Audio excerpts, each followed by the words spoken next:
हम गोपाल भट्ट गोस्वामी के विषय में सुनेंगे। सर्वप्रथम गौर गणोदेश दीपिका कवि कर्णपुर ने दिव्य ग्रंथ लिखा और भगवत लीला के पार्षद, नित्य पार्षद चैतन्य लीला में क्या बनकर आए, उन्होंने बहुत सुंदर रूप से वर्णन किया। सर्वप्रथम गोपाल भट्ट गोस्वामी की नित्य स्थिति क्या है, नित्य लीला में उनकी नित्य स्थिति को हम देखें तो कहते हैं, अनंग मंजरी यासी साध्य गोपाल भट्टकः भट्ट गोस्वामिनं के चीर आहु श्री गुणमंजरी आहु श्री गुणमंजरी।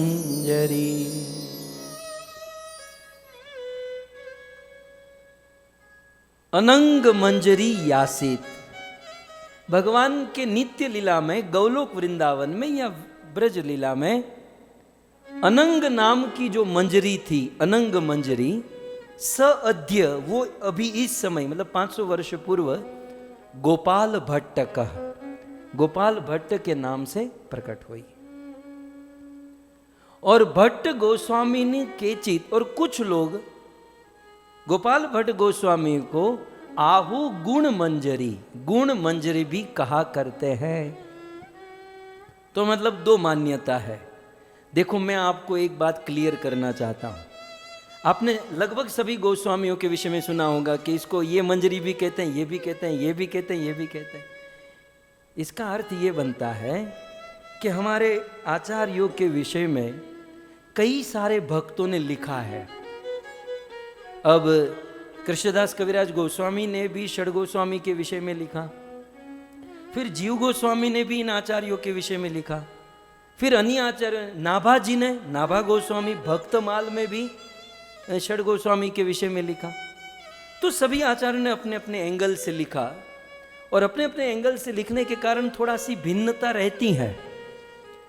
और कथा में थोड़ी सी भिन्नता हो जाए तो इतनी चिंता नहीं है। सिद्धांत में भिन्नता नहीं होनी चाहिए, सिद्धांत जो है वो परफेक्टली होने चाहिए।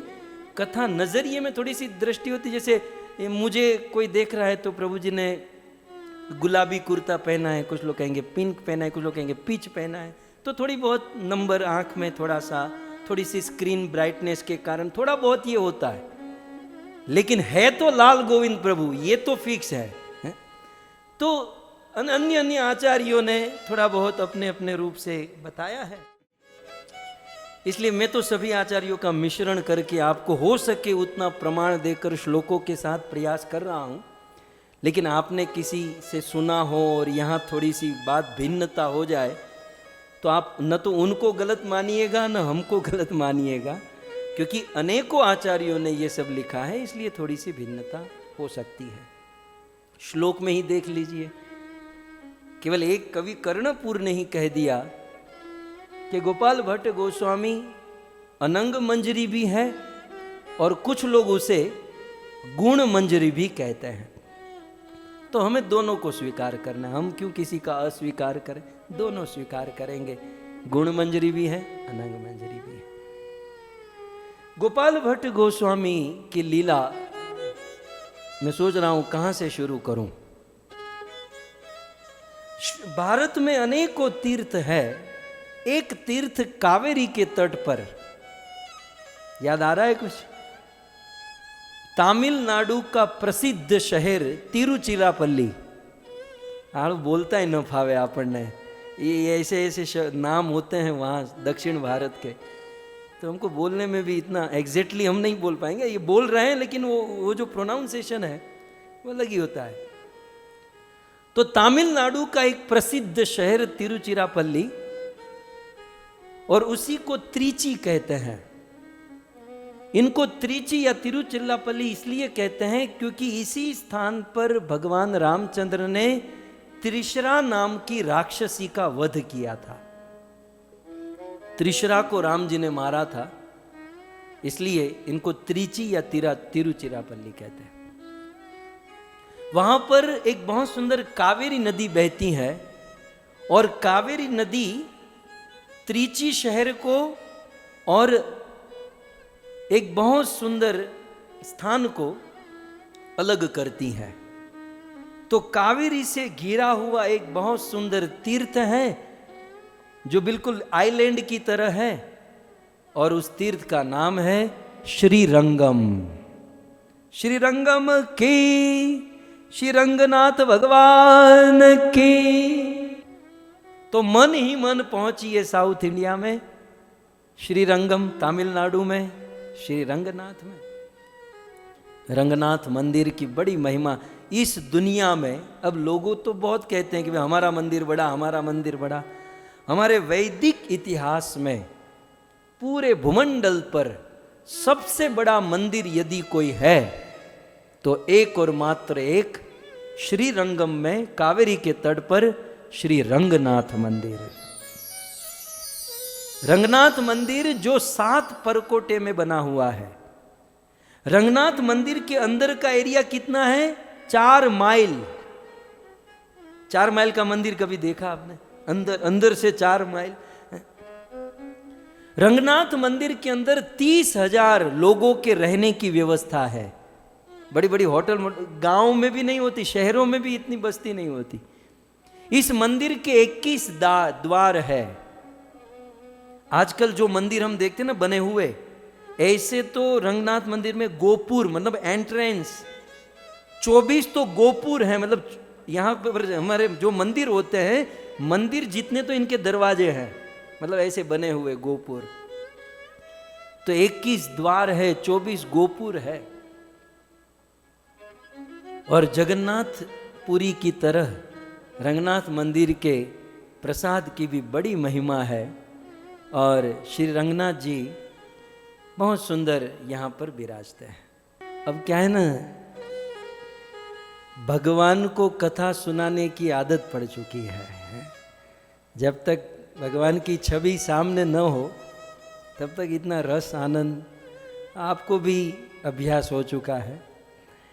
सो बहुत सुंदर भगवान रंगनाथ जी शेषशायी के रूप में विराजमान है। अब भगवान रंगनाथ जी की कथा यहां पर सुनना आवश्यक बन जाती है। ये विग्रह कैसे बना, ये कहां से आया? ये विशाल विग्रह है और दुनिया में इतना बड़ा विग्रह आप कहीं नहीं पाओगे। भगवान श्री रंगनाथ जी की आरती सेवा पूजा करने के लिए हाथी घोड़े, स्वयं हाथी जल भर कर लाता है। गौ माता आती हैं, घोड़े आते हैं और हजारों लाखों लोग इनकी सेवा करते हैं।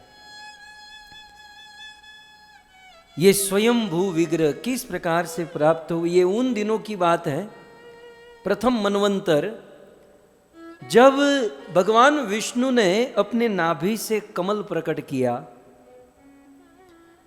और भगवान की नाभि से ब्रह्मा जी प्रकट हुए। और भगवान ने ब्रह्मा जी को तेने ब्रह्म हृदय आदि कवयः, ब्रह्मा जी को सारा ज्ञान प्रदान कर दिया और कहा कि ब्रह्मा जी आप सृष्टि की रचना करो, प्रजा की उत्पत्ति करो। तब ब्रह्मा जी ने इस भगीरथ कार्य को हाथों में लिया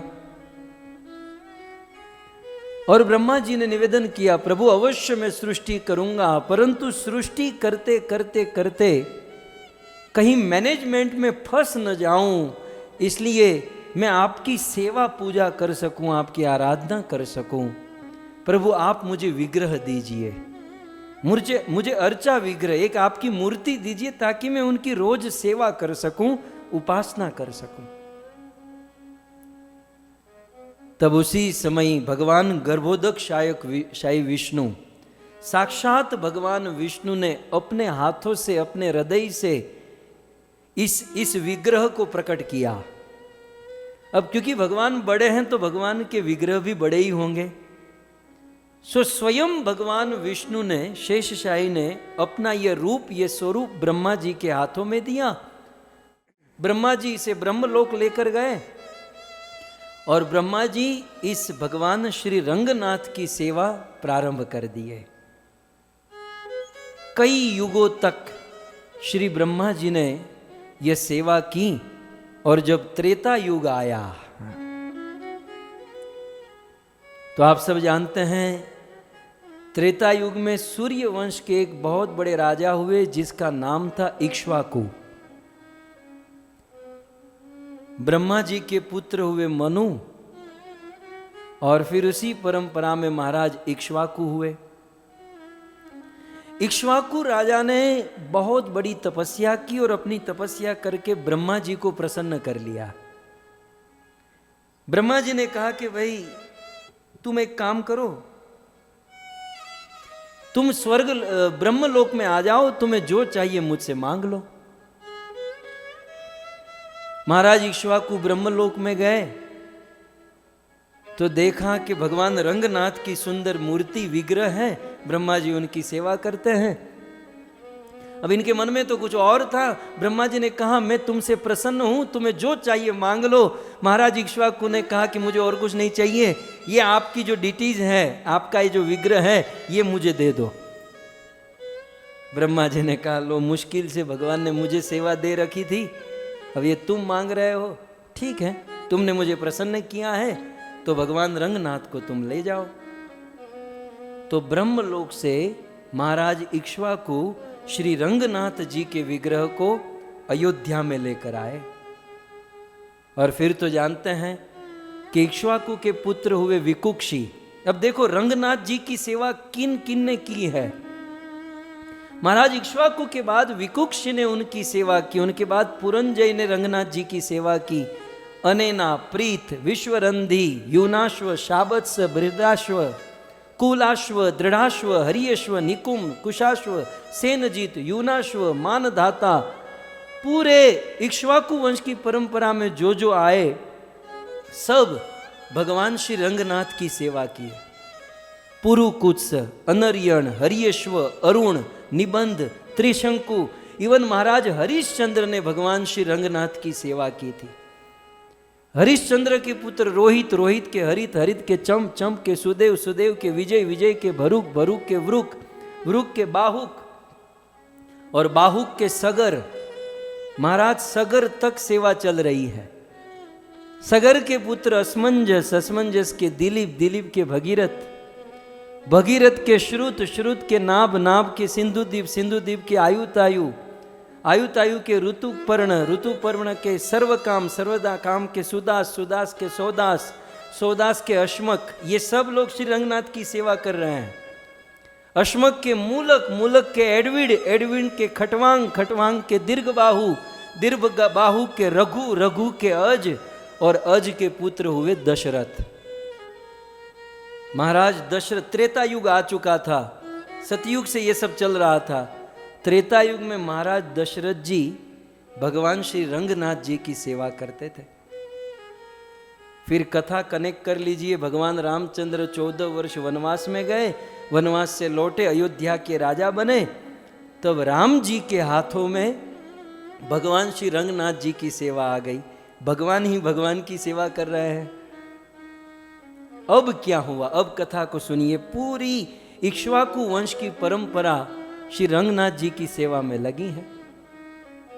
जिस समय राम जी राजा बने तो राम जी ने एक दिन बहुत बड़ा पुरस्कार आयोजन रखा, और उसमें राम जी की सेवा में जो जो लोग जुटे थे उन सबको पुरस्कार देने लगे। तो वन बाय वन सब लोग आ रहे थे। राम जी ने पहले हनुमान को बुलाया, हनुमान जी को पहले देना है। हनुमान को कहा, हनुमान तुम्हें कौन सा पद चाहिए? मैं सबको पोस्ट दे रहा हूं, तुम मंत्री बनो, संतरी बनो, ये बनो, वो बनो, तुमको कौन सा पद चाहिए? हनुमान जी ने कहा, प्रभु मैंने बहुत ज्यादा सेवा की है, इसलिए मुझे एक पद नहीं, मुझे दो दो पद चाहिए। तब सभा में कुछ लोग थे ना हमारे आपके जैसे कौड़ी मारने लगे। देखा बहुत हनुमान हनुमान करते थे, देख लिया हनुमान, फोकट में सेवा नहीं हो रही थी, स्वार्थ था।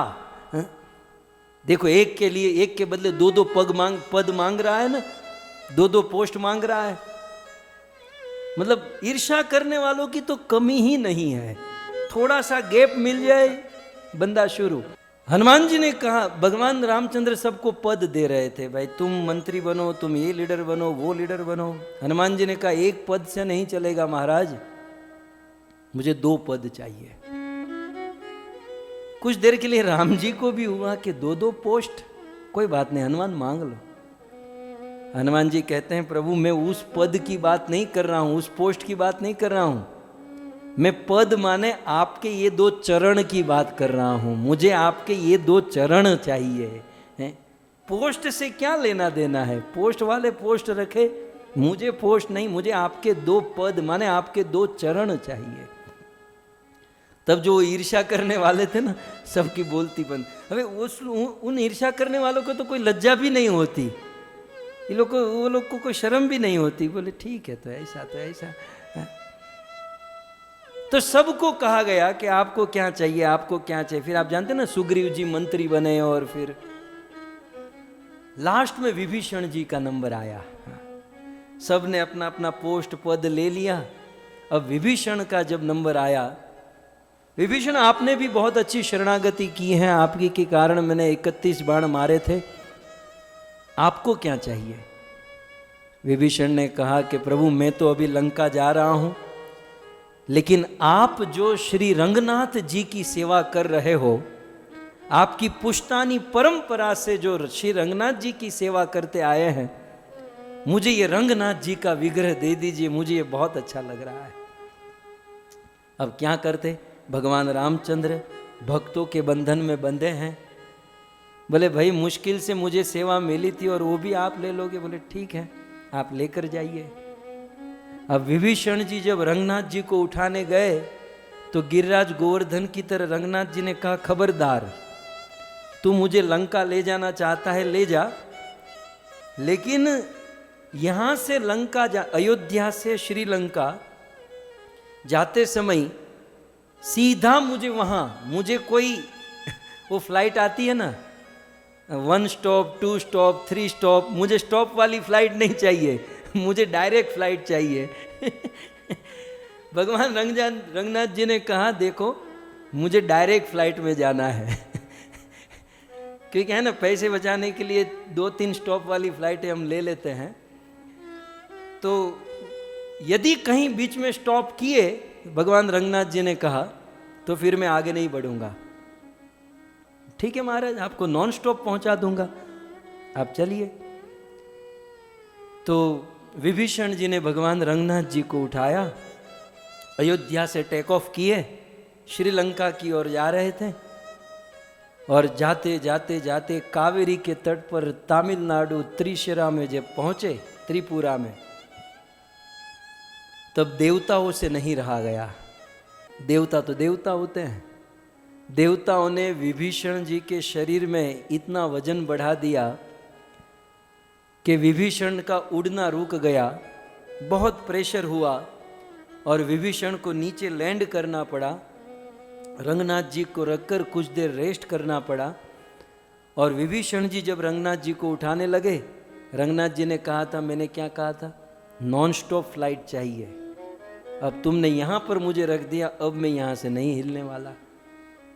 विभीषण जी कल्पांत करने लगे, रोने लगे, बड़ा चिंतित हो गए, दुखी हो गए। तब देवता वहां पर प्रकट हुए। देवताओं ने कहा कि विभीषण जी ये जो है ना भगवान रंगनाथ जी यहीं पर रहने वाले थे। क्यों?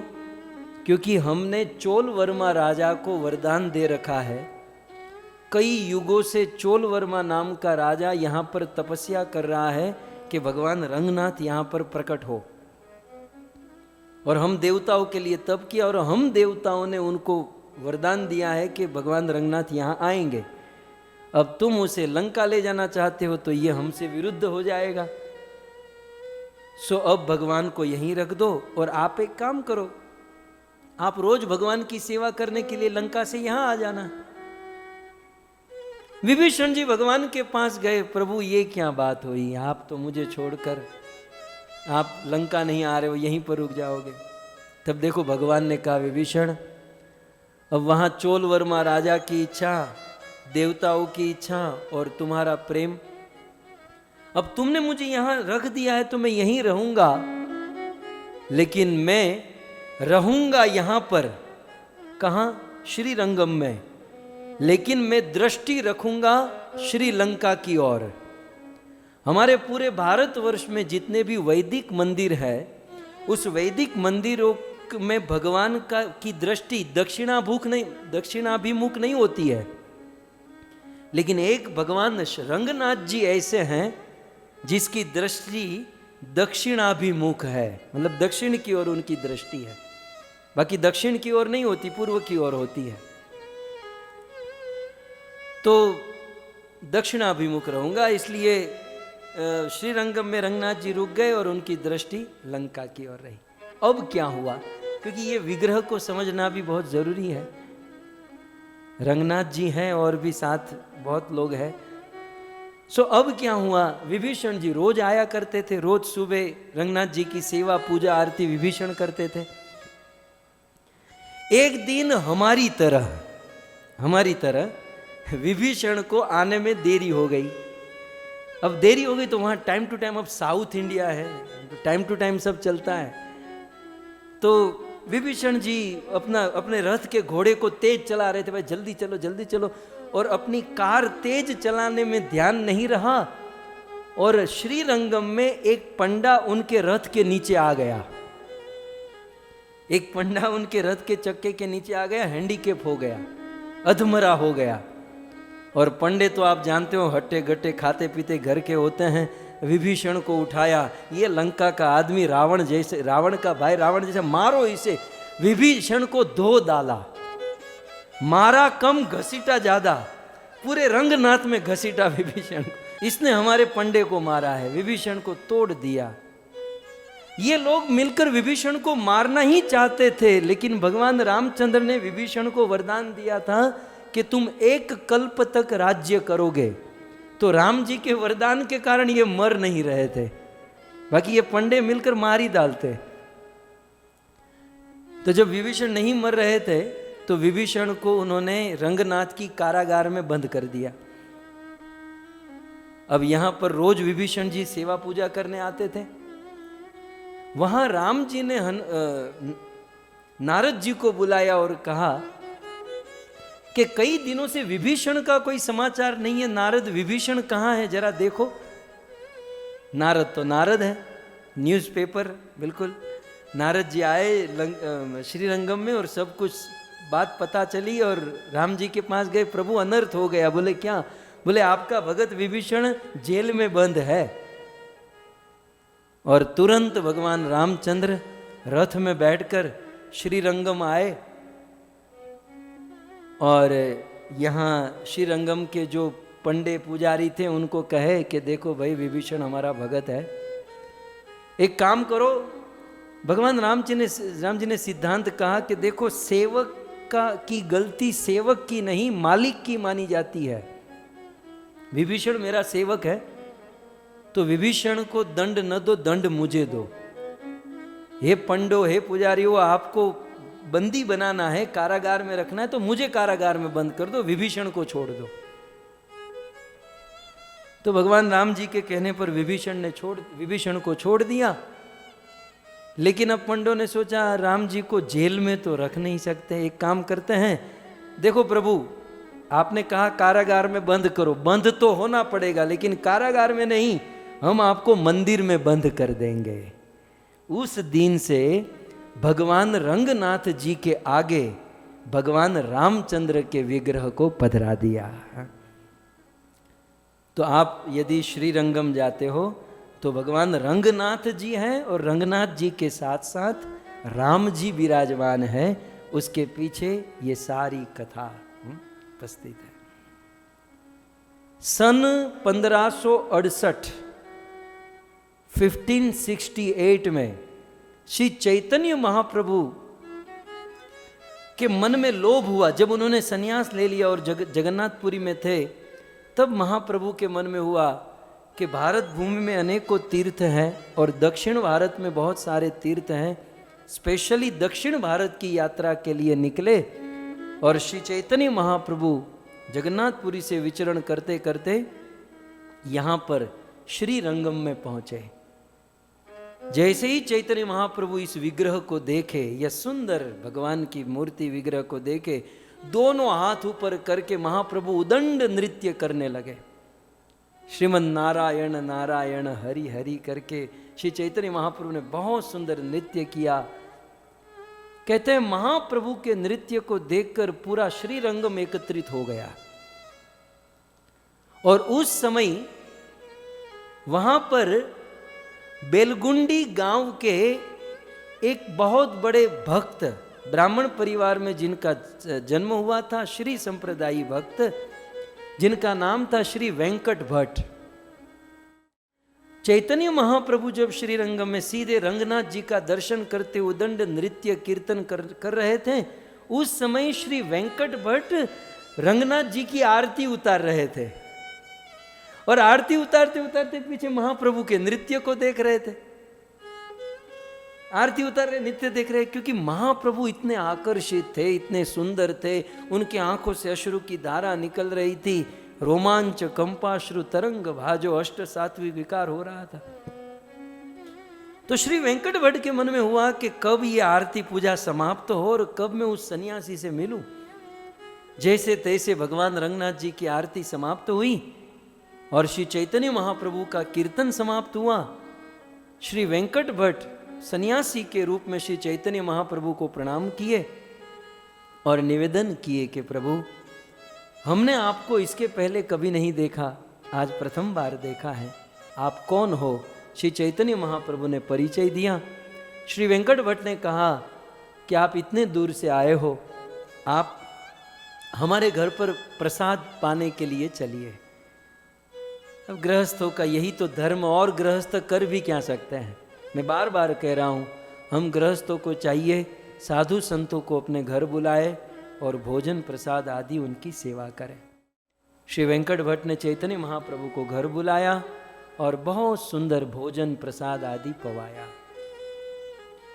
और भोजन के बाद वेंकट भट्ट श्री चैतन्य महाप्रभु के चरणों में गिर गए।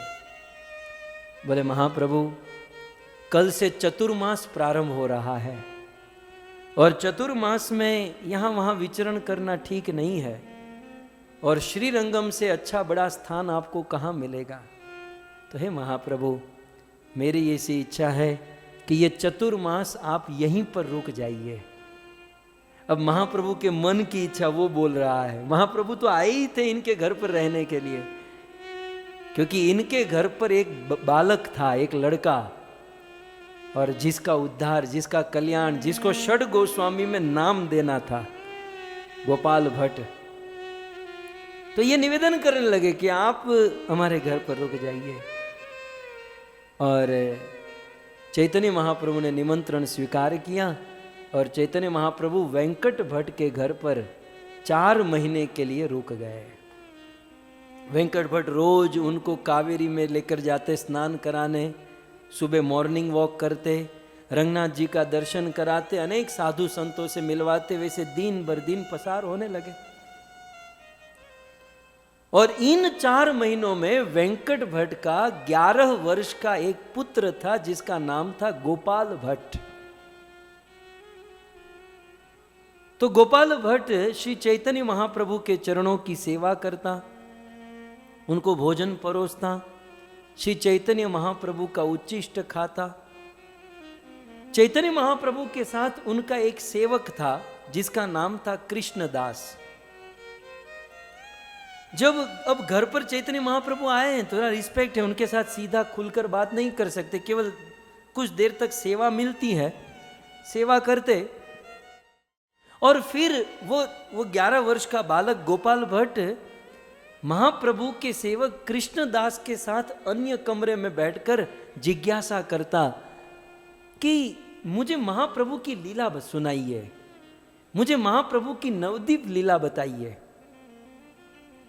तब कृष्णदास उनको चैतन्य महाप्रभु की नवदीप लीला सुनाते, किस प्रकार से चैतन्य महाप्रभु का जन्म हुआ, किस प्रकार बाल्य लीला में निमाई पंडित के रूप में महाप्रभु ने अनेकों चमत्कार किए, फिर किस प्रकार से उन्होंने संन्यास लिया, महाप्रभु की नवदीप लीला को सुनकर यह बालक, 11 वर्ष के बालक गोपाल भट्ट के मन में एक ज्वाला प्रकट हो गई, एक इच्छा प्रकट हो गई कि मैंने मेरे जीवन में चैतन्य महाप्रभु का दर्शन किया भी तो सन्यासी वेश में किया।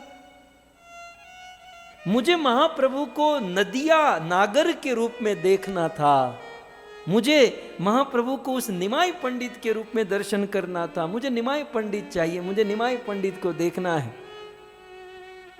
धीरे धीरे धीरे धीरे निमाई पंडित को देखने की ज्वाला बढ़ी और यहां 4 महीने बीत गए। अंतिम दिन, अब कल चैतन्य महाप्रभु चले जाएंगे और इस गोपाल भट्ट के मन में निमाई के रूप में देखने की इनकी इच्छा हुई।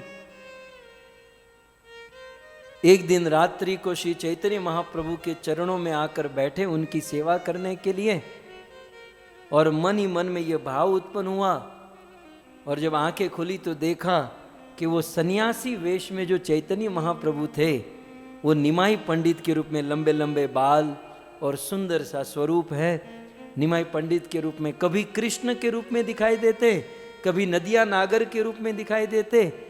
गोपाल भट्ट के मन में जो वासना, जो इच्छा थी महाप्रभु को देखने की, वो सारी इच्छा पूर्ण होने लगी। और श्री चैतन्य महाप्रभु ने गोपाल भट्ट इस बालक से बहुत लाड लड़ाए। 4 महीने तक महाप्रभु ने इस बालक के साथ बहुत आनंद मंगल किया, लेकिन अब अंतिम दिन था। महाप्रभु ने एक सिद्धांत बताया कि गोपाल भट्ट, मैंने तुझे जो दर्शन कराया है ये दर्शन नहीं, ये मेरी कृपा समझो। लेकिन गोपाल भट्ट, इस दुनिया में एक तो कृपा प्राप्त करना बहुत कठिन है। सब कुछ मिलेगा लेकिन कृपा है, प्रभु मुझ पर कृपा कर दीजिए, ऐसे भीख मांगने से नहीं मिलती। जीवन में कुछ करना पड़ता है, और कृपा देने वाले को भी पता नहीं रहता कब चली गई, और लेने वाले को भी पता नहीं रहता कब आ गई। ये कोई वस्तु थोड़ी ना है कि भाई दे दी चलो बांट दो। कृपा समर्पण से मिलती है, शरणागति से मिलती है, श्रद्धा से कृपा आती है। चैतन्य महाप्रभु ने बहुत सुंदर कहा कि एक तो कृपा प्राप्त करना मुश्किल है, और साधु संत कदाचित कृपा कर भी दे। याद रखिएगा, कई बार हमारे जीवन में ऐसा होता है, गुरुदेव की कृपा, साधु संतों की कृपा हो जाती है। गोपाल, साधु संत यदि कृपा कर भी देना तो इस कृपा को बचाकर रखना, कृपा को पचाकर रखना, ये बहुत कठिन है, ये बहुत मुश्किल है। गोपाल, मैंने तुझ पर कृपा की है, लेकिन इस कृपा को तुम बचाकर रखना, इस कृपा को तुम पचाकर रखना। आज हम लोग कथा कीर्तन में लगे हैं ना, ये कहीं ना कहीं साधु संतों की कृपा है, लेकिन इसको बचाकर रखना और इसको पचाना, ये बहुत बड़ी बात हो जाती है। तो बेटा तुम इसे बचाकर रखना, पचाकर रखना। कैसे पचेगी? मान लो लड़का पूछे कि महाप्रभु ये कृपा कैसे पचेगी, कैसे टिकेगी? चैतन्य महाप्रभु ने सारों का सार बता दिया कि ये कृपा जो है ना, दीनता, नम्रता रूपी पात्र में ही टिकती है। जैसे ही नम्रता रूपी पात्र टूटा, ये कृपा बिखर जाएगी, सारी कृपा नीचे आ जाएगी। दीनता, हम्बलता, नम्रता रूपी पात्र में ही कृपा टिकेगी। हमारा क्या है ना, शुरू शुरू में बड़े नम्र होते हैं, शुरू शुरू में बड़े दीनहीन नम्र होते हैं, हम्बल होते हैं, लेकिन थोड़ा सा हरिनाम अच्छा लेने लगे, थोड़ा सा ये भागवत गीता श्लोक प्रवचन आने लगा, गुरु कौन है? गुरु तो गलती करते हैं, हम तो उससे भी महान है। पात्र टूटा, कृपा खत्म, जीरो। दीनता बहुत बड़ी चीज है। इन आचार्यों से हमें यह सीखना है, कितनी परम चरम सीमा पर ये आचार्य पहुंचे, लेकिन अपनी दीनता, अपनी हम्बल, अपनी नम्रता को कभी नहीं छोड़े।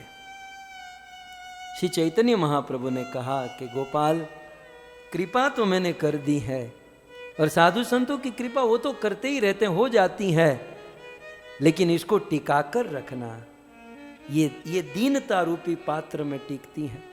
सो बेटा इसे टिकाकर रखना। उस 11 वर्ष के गोपाल ने कहा, महाप्रभु मैं आपके साथ चलूंगा, मुझे अब यहां नहीं रहना है। चैतन्य महाप्रभु ने कहा, अब जिसने महाप्रभु का उच्चिष्ट प्रसाद पाया है, महाप्रभु की सेवा की है, तो वैराग्य विद्या निज भक्ति योगम, वैराग्य तो होना है।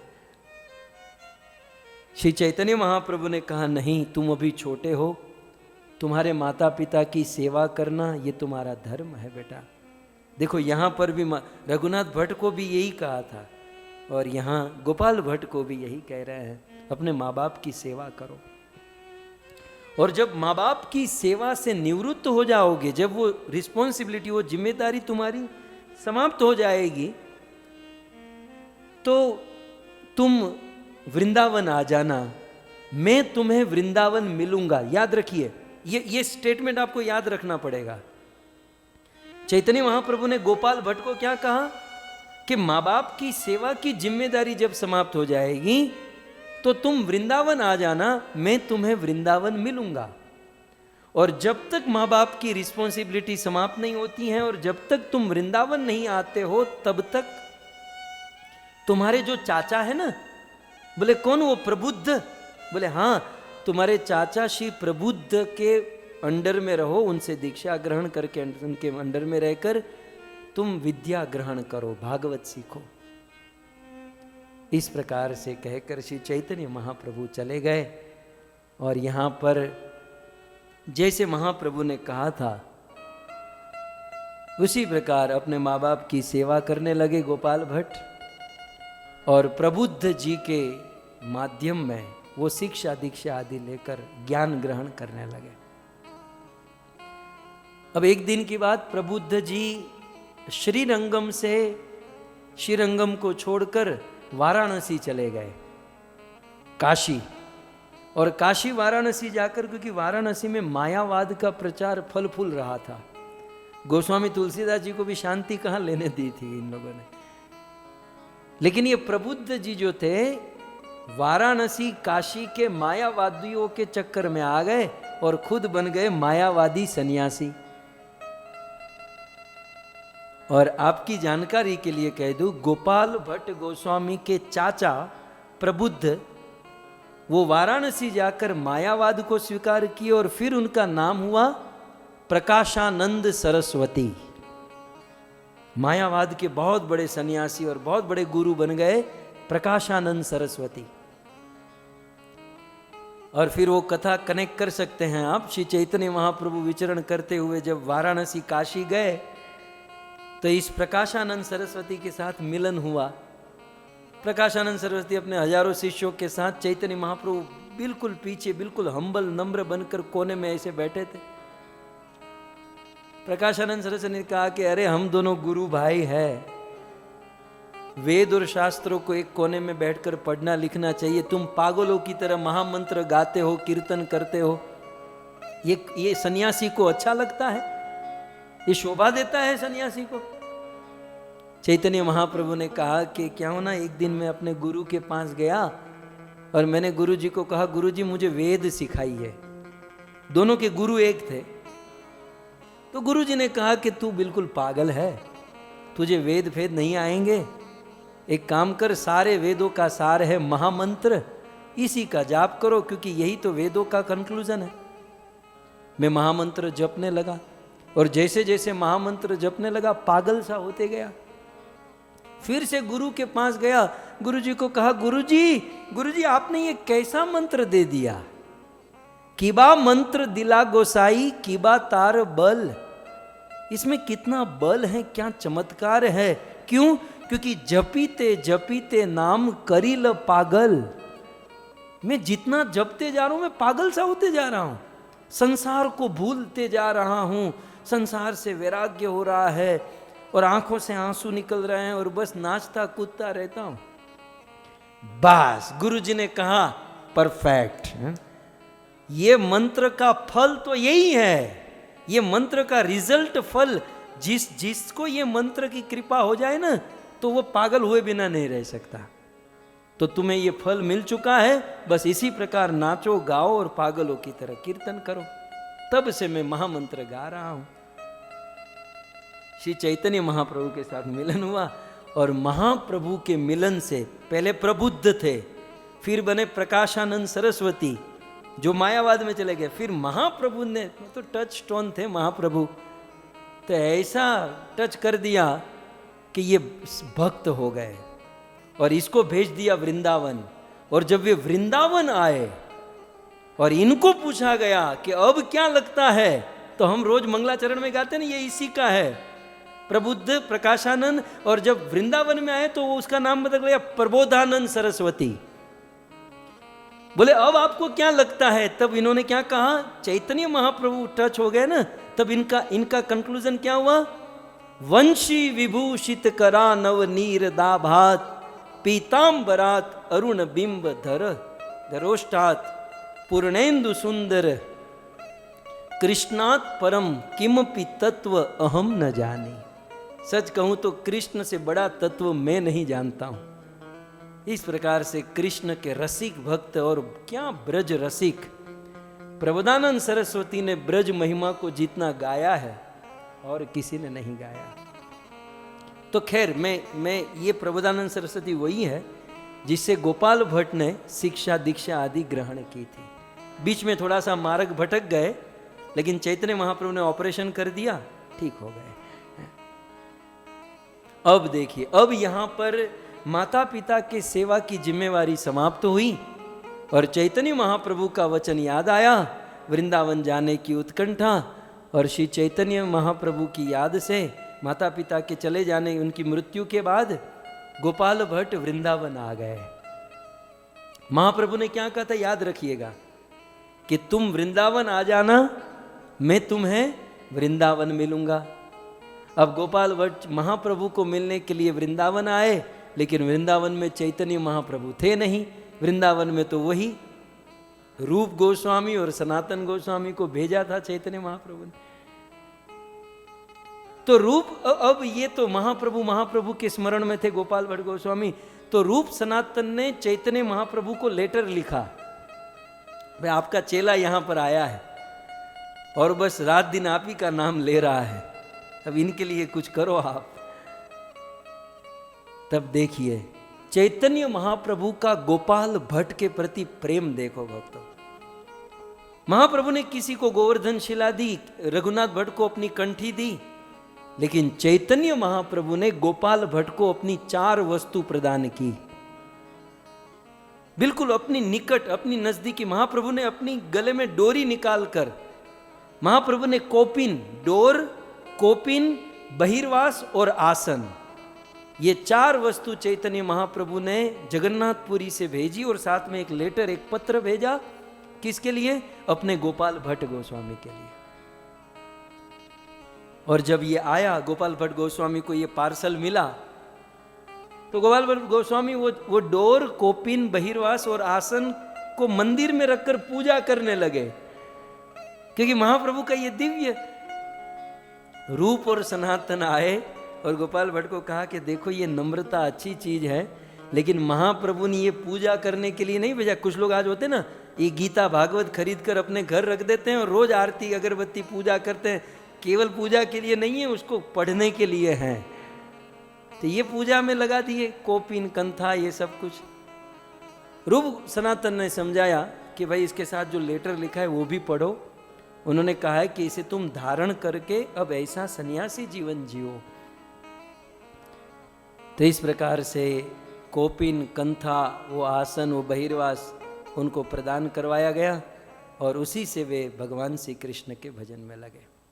और उस लेटर में अंत में लिखा था कि तुम प्रचार करो, गोपाल भट्ट भक्ति का प्रचार करो, और प्रचार करते हुए तुम गंडकी नदी से शालिग्राम शिला लेकर आना और शालिग्राम जी की तुम सेवा शुरू करो।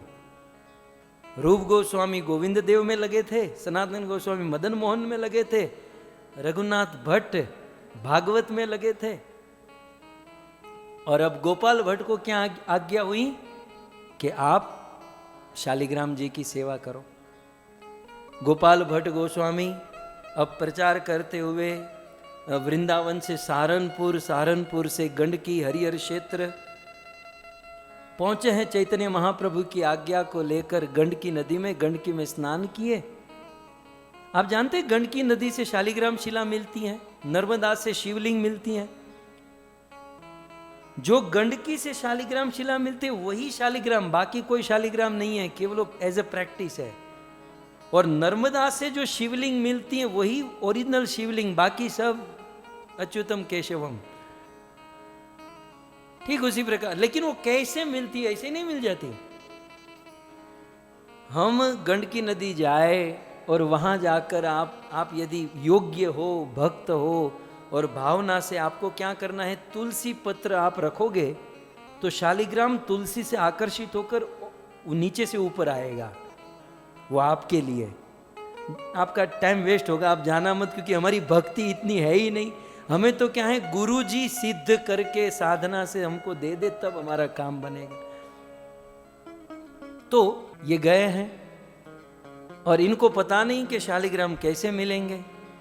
पहुंच तो गए तो ये गौर नाम का कीर्तन करने लगे, श्री चैतन्य महाप्रभु को याद करने लगे। और जैसे इनका कीर्तन समाप्त हुआ, एक बहुत सुंदर लड्डू गोपाल, मतलब लड्डू की तरह एक मोटी सी शालिग्राम शिला बाहर आई और गोपाल भट्ट गोस्वामी ने उनको ले लिया। और गोपाल भट्ट गोस्वामी उन्हें लेकर अपने पास वृंदावन में वापस आ गए। रोज शालिग्राम शिला की सेवा करते थे, पूजा करते थे, हरिनाम जप साधना आदि में लगे थे। नरसिंह चतुर्दशी का समय आया और उस समय एक बहुत बड़ा व्यापारी, एक बहुत बड़ा धनी आदमी वृंदावन में सेवा के लिए आया था और रूप गोस्वामी को अपने गोविंद देव जी के लिए सुंदर वस्त्र, विग्रह के वस्त्र प्रदान किए कि आप अपने विग्रह को। सनातन गोस्वामी को मदन मोहन जी के लिए वस्त्र दिए। और उस देते देते ये गोपाल भट्ट गोस्वामी के पास आए, बोले ये आप वस्त्र रखो, अपने ठाकुर जी को पहनाना। गोपाल भट्ट ने कहा कि मेरे ठाकुर जी तो लड्डू है, वो लाडवे को मैं कैसे ये सब वाघा पहना हूँ। बोले रख लो, आप रख लो, फ्यूचर में कभी काम आएगा। अब इन्होंने वो सुंदर से वस्त्र रख लिए, वस्त्र बहुत सुंदर। अब इनके मन में बड़ी कामना हुई कि भाई मेरे रूप गोस्वामी के ठाकुर जी हाथ, उनके सुंदर आंखें, उनकी कमर। ये गोपाल भट्ट गोस्वामी जो है ना, गोविंद जी के मुख पर फिदा थे और इनको गोपीनाथ जी की कमर बहुत अच्छी लगती थी और मदन मोहन जी का चरण बहुत अच्छा लगता था। होता ना अपना थोड़ा विशेष भाव अनुभव होता है। और अपने घर पर तो लाडवा है, लड्डू, तो उन्हीं की सेवा में लगे थे। लेकिन इनके मन में बड़ी भावना हुई कि भाई मुझे भी विग्रह होने चाहिए, मैं भी लाड लड़ाऊं, मैं भी कुछ उनकी सेवा अच्छे से और भी अच्छे से करूं। वे रात को मन में यही स्वप्न में मतलब सोचते रह गए कि प्रभु आप प्रहलाद के लिए खंबे को तोड़कर प्रकट हो सकते हो, आप अपने भक्त के लिए क्या क्या रूप ले सकते हो, तो क्या आप मेरे लिए शालिग्राम से विग्रह नहीं बन सकते? ऐसी ऐसी भावना करने लगे और रोते हुए भावना करते हुए उनको नींद आ गई।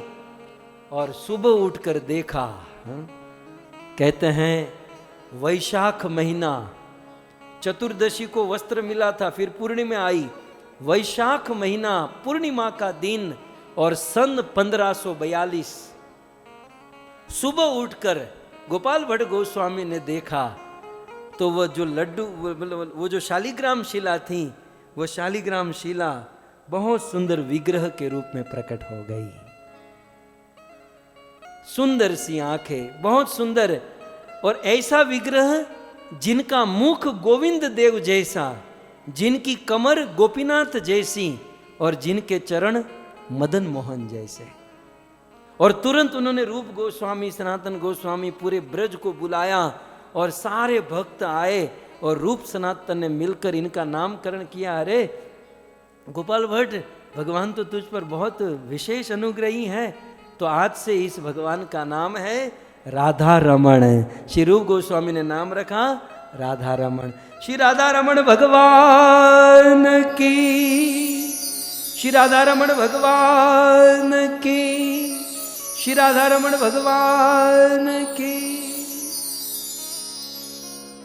तो इस प्रकार से भगवान राधा रमण का प्राकट्य हुआ।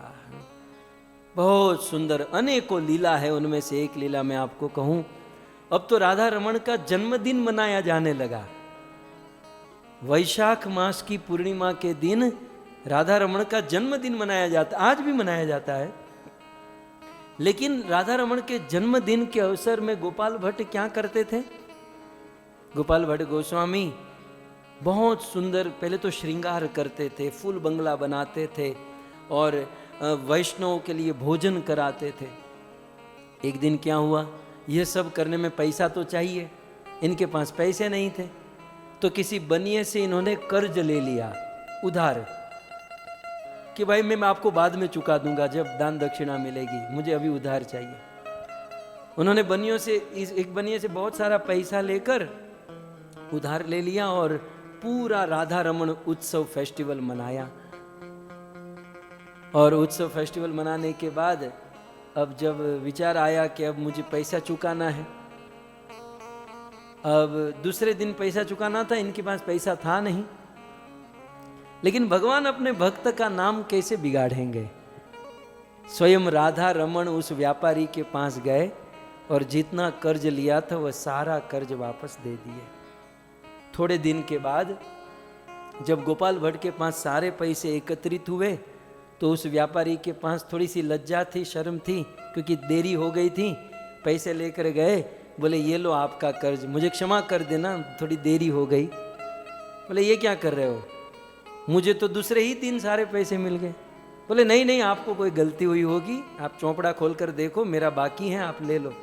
बोले नहीं, एक लड़का आया था और वो सारा कर्ज देकर चला गया। बोले वो लड़का कौन? बोले गोविंद देव जैसा मुख था, गोपीनाथ जैसी कमर थी और मदन मोहन जैसे चरण थे।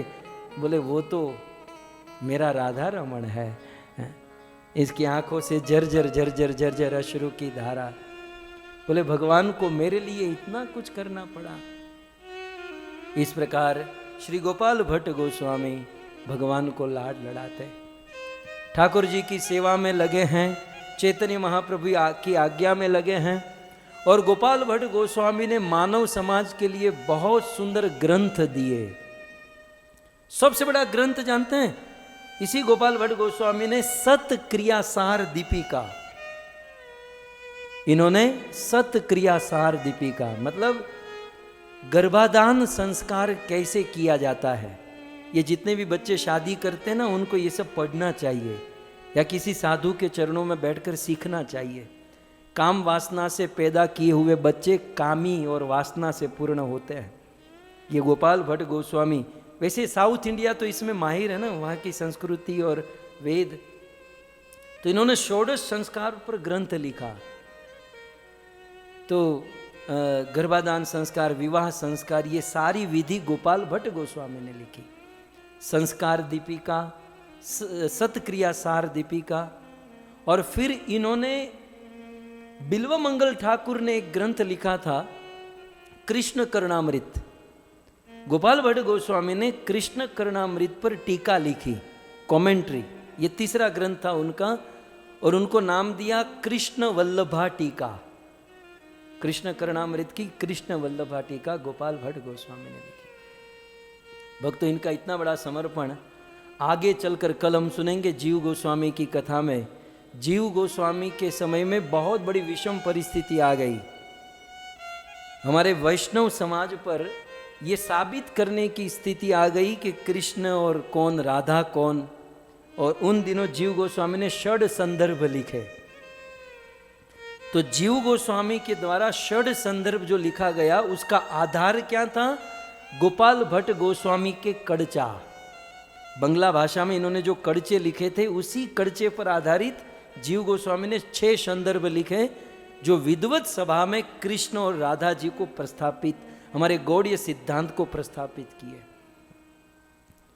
सनातन गोस्वामी ने हरि भक्ति विलास ग्रंथ लिखा, उस हरि भक्ति विलास ग्रंथ में 90% समर्पण इनका गोपाल भट्ट गोस्वामी का रहा।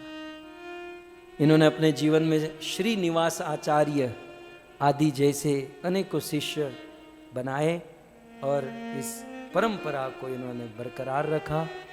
और फिर संवत 1643 श्रावण मास कृष्ण पक्ष पंचमी तिथि को इस संसार को त्याग कर और राधा रमण भगवान हमको देकर और इतने सुंदर ग्रंथ देकर यह गौड़ीय धारा को देकर श्री गोपाल भट्ट गोस्वामी अपनी निज लीला में अनंग मंजरी या फिर गुण मंजरी के रूप में वापस अपने धाम में चले गए।